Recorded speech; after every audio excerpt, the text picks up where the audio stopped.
Welcome to the YouTube channel of Nghe An Newspaper and Radio and Television. Here, you will be able to follow and update the latest international news, the most interesting developments in domestic and international current affairs. Today's program includes the following noteworthy content.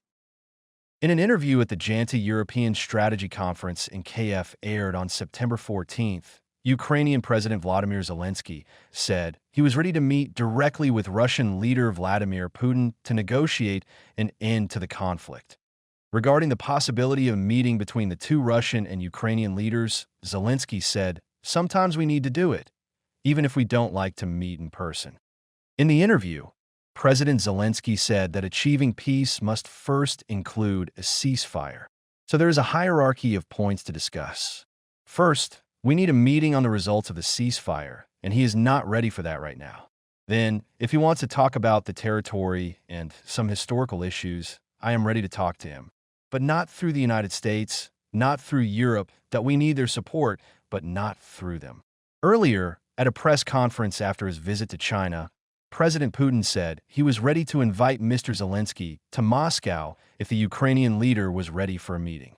However, Mr. Zelensky rejected this offer. Kiev believes that Moscow is trying to delay a meeting between the two leaders by proposing to hold a meeting in Moscow. The Ukrainian president affirmed that Kiev is ready for negotiations in any form, whether directly or with the participation of intermediaries, but the final condition is still a temporary ceasefire. The Ukrainian leader added that, whether it is bilateral or multilateral, we welcome the opportunity for dialogue, especially if the preconditions that we discussed earlier this year are met. In particular, a ceasefire before the start of negotiations. On September 14th, the TASS news agency quoted the Russian Foreign Ministry's ambassador-at-large Rodion Myrosnik as warning that any foreign military forces that may be deployed to Ukraine will be a legitimate target of attack by the Russian military. He stressed that massive arms supplies to Ukraine and the deployment of foreign military forces there cannot promote a settlement of the conflict, nor can they reduce military threats. Mr. Myrosnik reiterated Russian President Vladimir Putin's statement that the presence of foreign military forces in Ukraine in any form is unacceptable and that they will become targets of Russian attacks.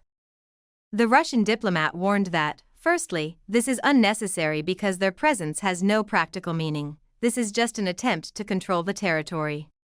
Secondly, they are completely legitimate targets. Asked whether Russia thought the 5 permanent members of the UN Security Council could be involved in any future agreement on Ukraine, Ambassador Myrosnik said the issue was not which country could act as a guarantor in a potential agreement, but that all parties involved in the process should have potential security guarantees. Stressed that a number of European leaders are now going around Europe saying that Russia is attacking us, Russia is threatening us. Russia has never threatened European countries, at least not in this historical period.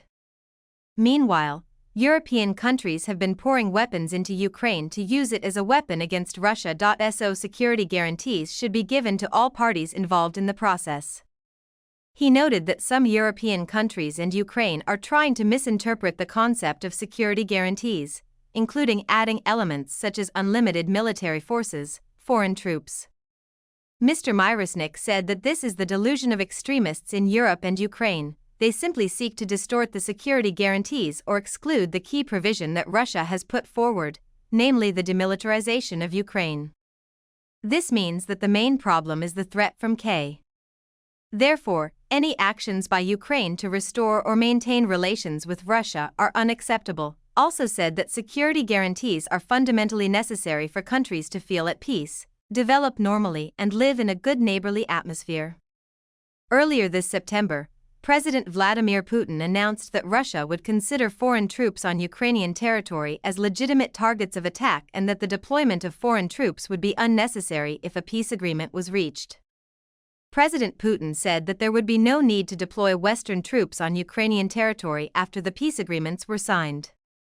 According to President Putin, security guarantees must be established for both Russia and Ukraine, and Moscow will respect this. According to RT on September 14th, British media quoted NATO officials as saying that some alliance member countries were dissatisfied with the U.S. response to incidents involving Russian UAVs. A NATO official said that U.S. President Donald Trump seemed reluctant to hold Russia responsible for the UAV violation of Polish airspace. The U.S. also did not take any action to help its allies repel the threats. These are signs that Washington is not fulfilling its commitment. Meanwhile, an Eastern European diplomat revealed that NATO member countries are feeling uneasy because of the U.S.'s silence. The anonymous diplomat said that the U.S. government's handling of the incident has led to confusion and disappointment. A few days ago, Poland announced the downing of a number of suspected Russian UAVs in its airspace. On September 13th, the Romanian Ministry of Defense also confirmed the deployment of F-16 fighters to deal with UAVs flying over its airspace towards Ukraine. On the U.S. side, President Trump said that the incident involving Russian UAVs in Poland could be an accident and has not commented on Romania's information. Meanwhile, except for the U.S., Marco Rubio said that UAVs violating Polish airspace is unacceptable. But Washington needs to have full information before taking any specific action. Hungary and Slovakia are under increasing pressure to phase out fossil fuel imports from Russia as the EU and the US begin to work together to push for sanctions against Russia. Analysts say the two Central Eastern European countries are major oil importers from Russia. The Trump administration and the EU have been holding talks in Washington with EU experts to consider ways to squeeze the Russian economy with further sanctions. Another goal could be to impose additional tariffs on countries that import Russian fossil fuels, such as India or China. This would not affect individual EU members even if they continue to import oil or gas. European Commission President Ursula von der Leyen told European lawmakers that it was time for Europe to wean itself off Russian energy as soon as possible. The U.S. Energy Secretary told the media that if Europe expects the U.S. to increase sanctions on Russia, member states must stop importing oil and gas. The EU has previously banned imports of Russian oil by 2022. But Hungary and Slovakia are two countries that have been granted exemptions from these agreements. Last week, Hungary's foreign minister said his country buys Russian oil because it has no other alternative import routes. The EU plans to completely eliminate Russian energy in the bloc by 2027, despite opposition from Hungary and Slovakia. However, replacing existing infrastructure is costly, and the two countries are hoping to increase EU funding for energy diversification in the face of growing pressure from the US. Hungary has signed a long-term gas contract with a Western partner to supplement fuel supplies from Russia. Hungary's foreign minister stressed that the country has always made serious efforts to diversify its energy sources, but did not reveal the specific countries in the West from which Hungary would import gas. Hungary's announcement of a new extension contract from the West is seen as an effort to balance the need for diversification with the reality of heavy dependence on Russian gas. The head of Poland's Central Military Recruitment Center recently said that in the first 7 months of 2025, more than 20,000 Poles signed up for voluntary military training, equivalent to last year's record. This number is likely to reach around 40,000 volunteers by the end of 2025, double that of 2022, according to Colonel Vin Kevik, head of Poland's Central Military Recruitment Center. The number of people signing up for voluntary military training courses will start to increase from 2022. After Russia launched a military campaign in Ukraine, people are increasingly interested in defense activities due to fears of a widespread conflict. Especially after many unmanned aerial vehicles, UAVs, entered Polish airspace on the night of September 9th. Vin Kevik added that the training courses are organized flexibly with professional soldiers at the Korean K-2 tank school in Pranvo.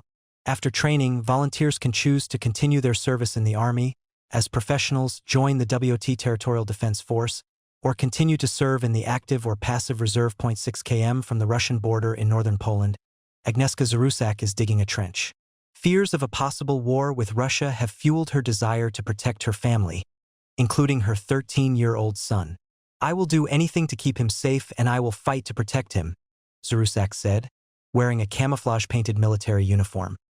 Meanwhile, Polish Deputy Defense Minister Tom X said that despite increasingly modern military equipment, having enough troops still plays an important role in improving Poland's defense capabilities. By 2027, Poland is expected to train 100,000 volunteers to strengthen its reserve force in the context of increasingly complicated regional security situations. On September 14, a senior UN official spoke out about the scenario of the organization sending peacekeepers to Ukraine after the fighting ends. Accordingly, former German foreign minister and current president of the UN General Assembly Annina Back said that she could envision the possibility of deploying UN peacekeepers in Ukraine to ensure a ceasefire and post-war peace if the majority of UN member states supported it. Mrs. Boc, who was elected president of the UN General Assembly on September 9, shared her vision for the UN's role in restoring peace in Ukraine. She said that if a peace agreement is reached, it must be guaranteed in the best possible way, and if the majority of member states decide that UN peacekeepers are needed, then hopefully that will ensure lasting peace. Such peacekeeping missions are needed more than ever, and not only in Europe, Ms. Boc added. Neither Russia nor Ukraine has commented on the UN official's remarks. Earlier on May 4, after a meeting of the coalition of countries ready to act, French President Emmanuel Macron said that 35 leaders were ready to provide security guarantees to Ukraine, while 26 countries had expressed their readiness to either send troops or provide some resources to support the security forces. On May 6, Ukrainian President Vladimir Zelensky wrote on social media X, "The whole of free Europe stands with us. The United States, Canada, Japan, Australia, New Zealand and other partners around the world. The result we have achieved is that 26 countries are ready to provide security guarantees to Ukraine through action that I am grateful to all leaders for this joint cooperation." Initially, President Mar said that the country would deploy its forces directly to Ukraine, but later clarified that some countries would participate in other ways, such as training or equipping the Ukrainian army from outside. However, he did not specify the size of the troops.